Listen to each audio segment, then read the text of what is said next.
Not just from you guys, but these are questions that are asked um, every now and again anyway.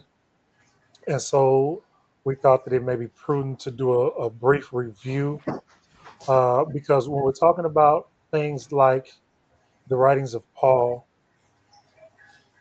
the epistles, um, one of the key things to help wrap our minds around what Paul is or is not saying is really clearly defining what scripture is versus what Paul's writings are, and understanding that if Messiah himself said he was not coming to change anything, then you got to know that Paul also isn't changing anything.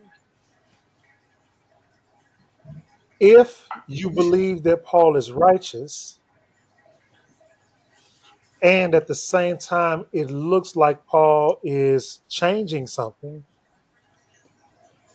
fused or contrary to himself, then you would have to not hold Paul in such a high regard. I don't think that's the case. I don't think Paul uh, contradicted himself, to be clear.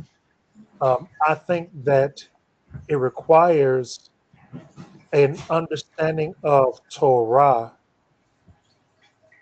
before you read Paul's writings. Paul being a student of Torah himself, Paul speaking from his upbringing as a Pharisee, he Hmm. would have spoken from what he understood as far as the law, and then integrating his understanding of Messiah once Messiah presented himself to him on the road to Damascus. If you remember that reading, then he had to integrate his understanding of Messiah, who Messiah is, what his mission was, Messiah's, and then what Messiah's mission for Paul was.